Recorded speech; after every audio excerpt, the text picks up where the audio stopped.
Chaos in Iowa exposes the Democratic machine. Jay-Z and Beyonce confuse many at the Super Bowl. And Maryland's District 7 prepares to replace Congressman Elijah Cummings. Today on The Diamond K Show.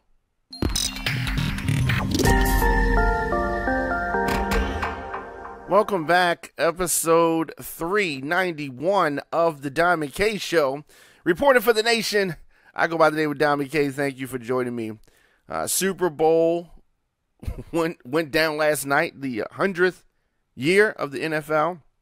I gotta say, it was a very entertaining game. We're going to talk about that. Let's do this. Let's get that out the way now. All right, so Super Bowl went the way that I predicted. I predicted that Kansas City would win. They won in comeback fashion. Good game. And many people talking about the halftime show. You had two Latinas sharing the billing for the halftime show, which has gone on to become a very coveted position. There were a lot of political signs behind Shakira and J-Lo's halftime show, which was a great show. I'm somebody that likes a performance, and the ladies performed. They performed well. Some people didn't like the poll. I thought that the poll demonstrated that J-Lo has leg strength and is a performer. She didn't take anything off when she was on the pole. People say, "Oh my God, my kids," and She wasn't stripping on the pole. She was on the pole. There's poles on playgrounds all the time, and it was what it was. It was sexy. A lot of people talking about the tongue wagging of Shakira, and whatever. I didn't see that as being that big of an issue. But the dancing tongue, as they're saying it was not obscene. She did it, and I saw it. I was like, okay, that was whatever. You had the Afro-Latina dancers performing a Colombian dance with her, and there was a lot of belly shaking and popping and that kind of stuff, and it was good, and the people liked it. And I don't want people to sit and over critique the performance and all of that, but there was definitely a heavy Latino influence there, and 11-year-old girl, her daughter got worked in. J-Lo jumped into a Born in the USA, little hook or whatever, and but the Puerto Rican flag was featured prominently. It was good. I didn't see any problem with it. J-Lo, 50 years old, Shakira, 43 years old, still getting it done, and salute to them on that. One other thing that happened early on, of course, has been all this talk about Jay-Z and the NFL and what their relationship is, and whether it's good for the cause. The cause being, the plight of the hip-hop community, as I like to call them. And Jay-Z being in position is a good thing. So you may not understand, or you may not agree with the path that he takes, but as long as he gets where he needs to go, that is the utmost important thing. But we saw some footage, and some people making a big deal about this as well. Jay-Z, Beyonce, and Blue Ivy sitting down during the national anthem at the Super Bowl. All right, which caused some people to have backlash. Okay, they sat down during the national anthem. Here's the part that confuses me. Okay, Colin Kaepernick took a knee, and at a certain point, Jay-Z said that we should be past the knee. I think this was during a press conference that when they were having a press conference, with the commissioner, Goodell. So he said that they're past kneeling. Okay. Now, from where I sit, kneeling and sitting are two different things. So if Colin Kaepernick takes a knee And Jay-Z says, look, we're past taking the knee. Let's try to do something else. And then Jay-Z, when given the opportunity at the Super Bowl, if Jay-Z had stood up, right, we would have been dumping on Jay-Z, right? If he took a knee, that would have been weird as well. So he sat down to show that I'm still with you. I'm protesting, but we're going to do it a different way. And the knee, some people looked at as being too much, right? In school, there were some people in my class that did not stand for the national anthem. And people were fine with that. You don't understand? Cool. Some people stood, some people did not, right? So Jay-Z sat down during the national anthem. Colin Kaepernick hops on social media, and he posted a screenshot of the TMZ article which talked about them sitting down, which I don't have a problem with them sitting down, and no one should. It's not about the national anthem. It was a statement, right? It's not about the song itself, which the song is crap, but it's not about the song. It's a statement, right? And Kaepernick says, I thought we were past kneeling, though, okay? And, of course, as I said, this is in reference to what Jay-Z said. But he was not kneeling. Kneeling, I mean, I understand he's a football player, maybe taking some shots to the head, but kneeling and sitting are two different things, right? Right? It is. Just like a handshake and a hug. It's two different things, right? But anyway, Jay-Z has partnered with the NFL, and he took time to show where his mindset was. And I think that this shows that Jay-Z is a free thinker. Free thinker.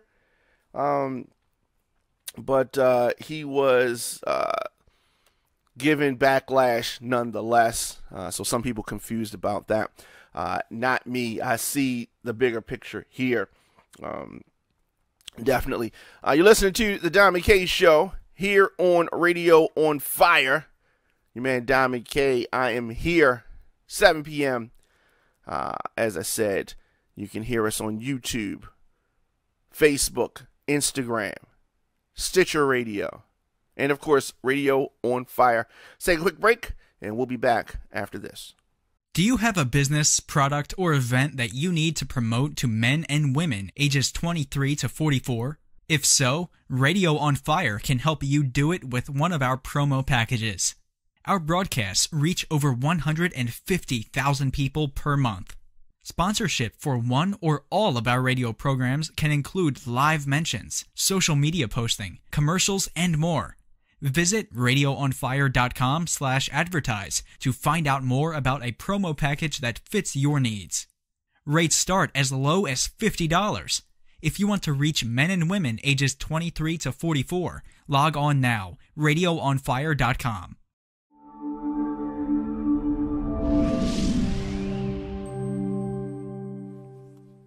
All right, welcome back. This is Radio on Fire. Of course, we are reporting for the nation. My name is Diamond K. Thank you for joining me. And on the other side, we were talking about Jay-Z, Super Bowl, people being upset, national anthem, and all of that good stuff. But the Iowa Caucus, right? I think that the caucus system itself is outdated. It's too confusing. It leaves too many opportunities for disaster.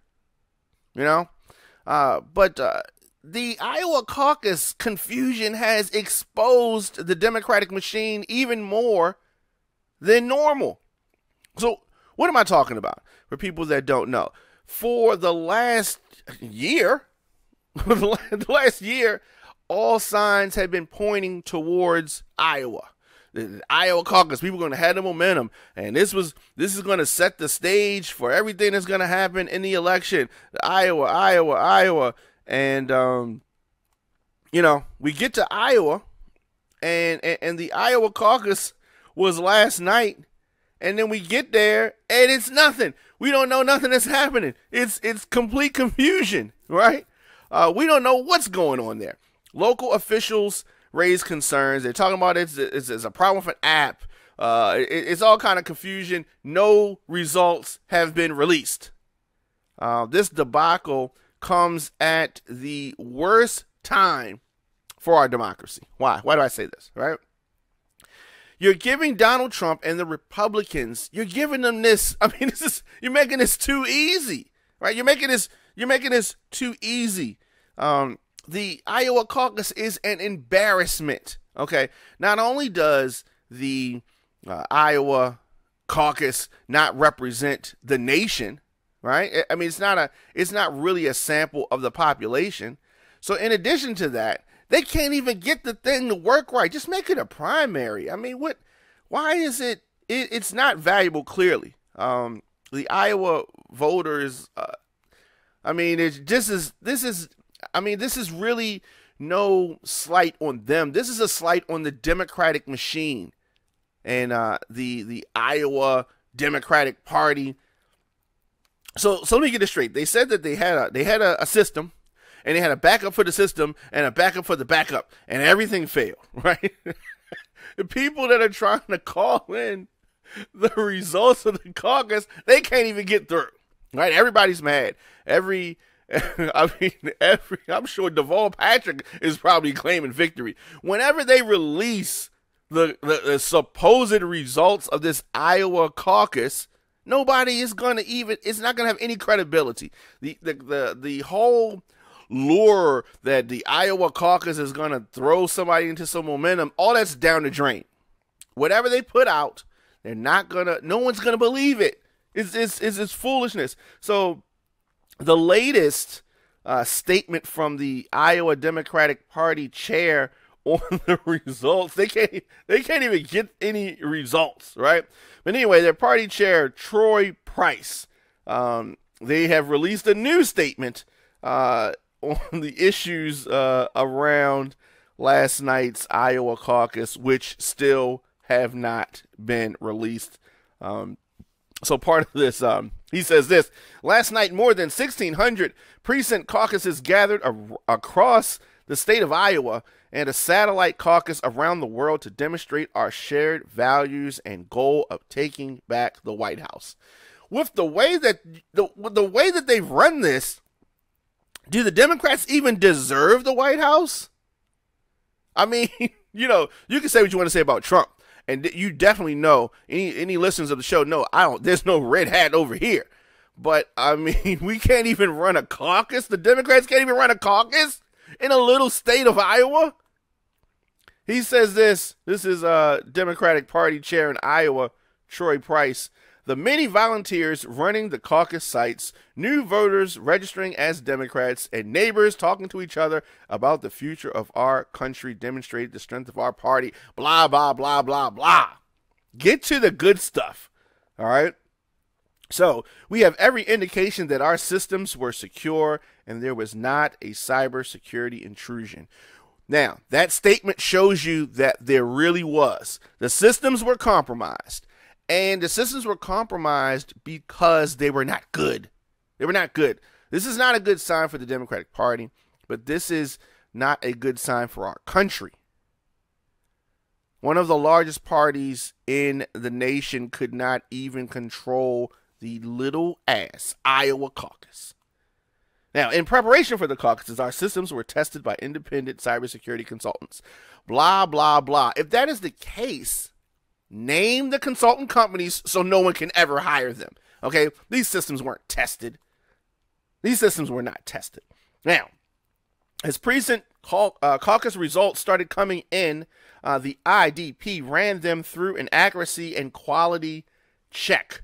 What does that mean exactly? How can you tell whether the results are accurate? Or does that mean that the person who the Democratic machine wanted to win was not winning? Does this mean that Bernie Sanders was really winning? And they say, oh my God, this ain't accurate. How could this be happening? Bernie Sanders can't be winning.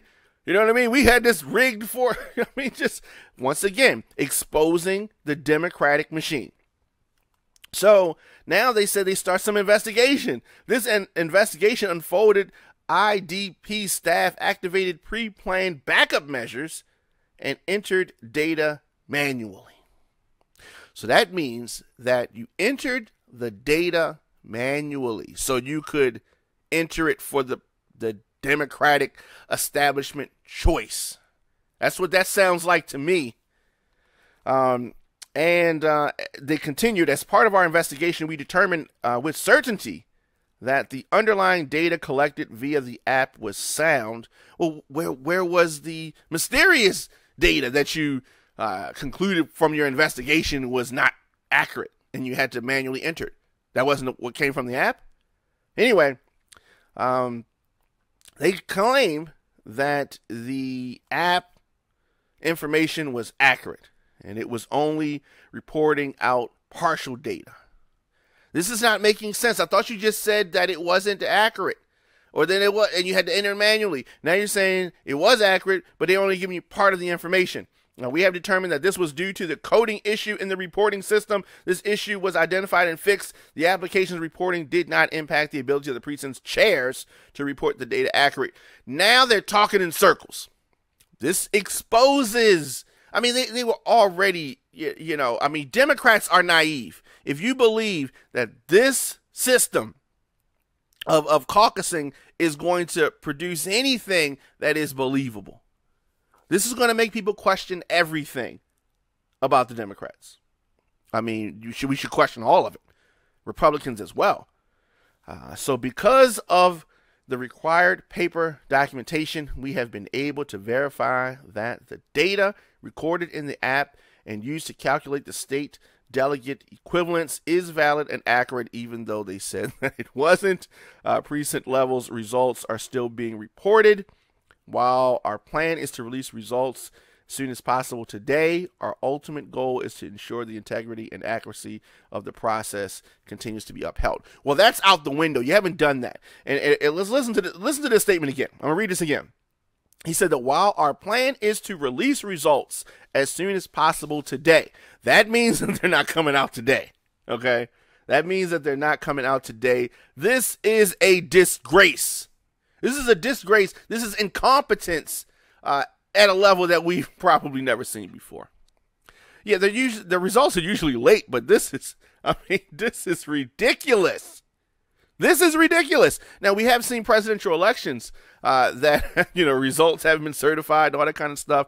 But this is a simple caucus, and they claimed to be prepared for this. But as you can see, the high and mighty, uppity Democrats continue to embarrass themselves, their country, their party, their voters, the candidates. It is a fiasco. It is a fiasco. This is no way to pick a nominee. Okay, if y'all can't even get this straight, there is no way that they can beat Donald Trump. No way. I mean, if you can't even figure out who your nominee is, right? It's still 1 million people running. They can't even figure out who the nominee is.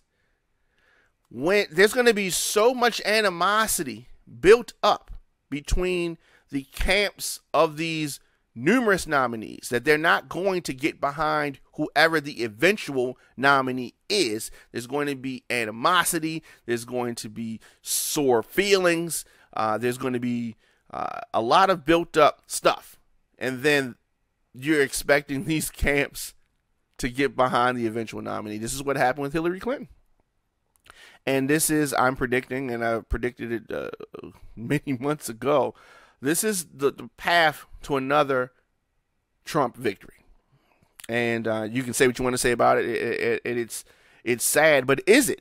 Because, yes, Trump is crash and brash and corrupt and other things.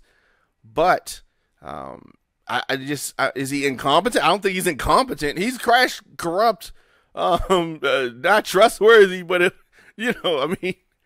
this is incompetent. And maybe I'd rather have someone who's corrupt and incompetent. I mean, it's a terrible choice to make, but this is where we sit.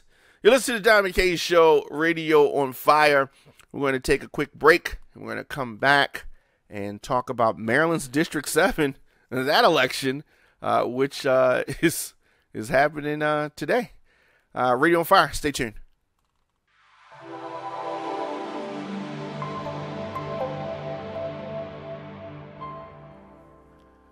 So, of course, on social media, at The Diamond K Show, at Radio on Fire, Instagram, Facebook, Twitter, LinkedIn. You can check me out there. Your man Diamond K back in here. Radio on Fire, The Diamond K Show. So, the passing of Elijah Cummings, which happened in October of 2019, the election, the special election to replace Congressman Cummings is today here in Baltimore, well, Maryland, right? But of course, we said it. This is a busy week for politics. We still have the State of the Union that's going to happen later on tonight between impeachment, the Iowa Caucus disaster. It's easy that people could potentially overlook the very important Maryland Congressional District 7 special primary, which is today. Now, if you're living in Maryland, you did not know if you're even in the district, so no need to worry. RadioOnFire.com, you can go there and plug in your address and find out if you are eligible to vote in the 7th. You can find polling places, as I said, on Radio on Fire. So this important election has, this is for a U.S. House seat, okay? And it has drawn a very crowded field. 24 Democrats, 8 Republicans in this special primary to replace the late Congressman Elijah Cummings. So this has some front runners, which have been determined by Radio on Fire, and some polling. So Maya Rockamore Cummings, the widow of Elijah Cummings, right?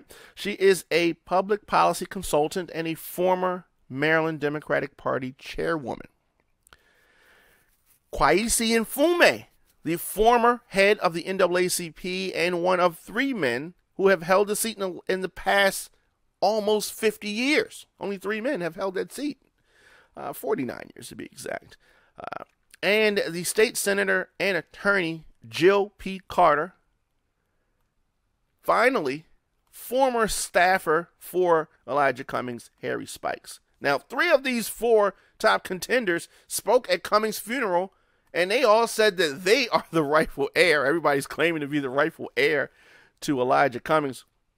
Some other candidates on the Democratic side, Branch, who was a majority whip in the House of Delegates, Michael Higginbotham, a professor at the University of Baltimore School of Law, Delegate Terry Hill, who represents Howard and Baltimore counties, and that list goes on. So despite the fact that the 7th District leans overwhelmingly Democratic, Republicans like Kimberly Classic, Reba Hawkins, and Liz Mattori have been visible. So I expect turnout to be low. I do live in the 7th District, so I will be voting.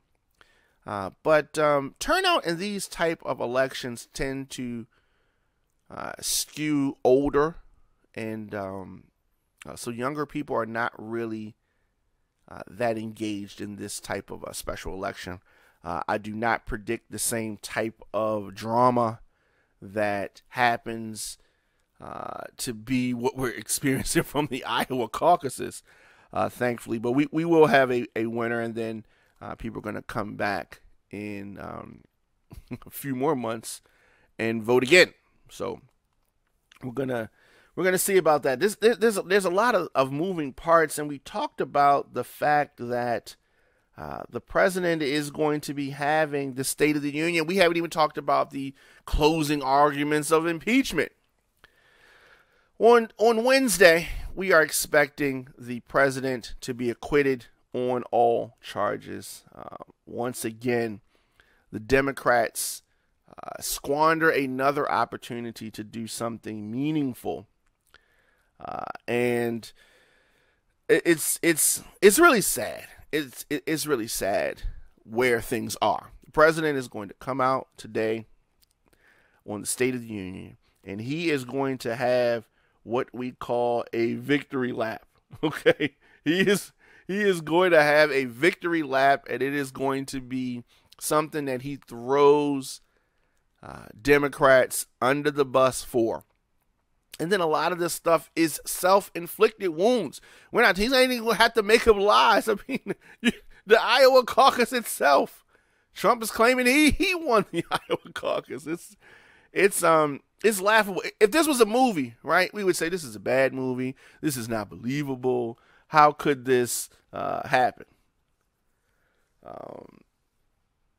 It's really sad.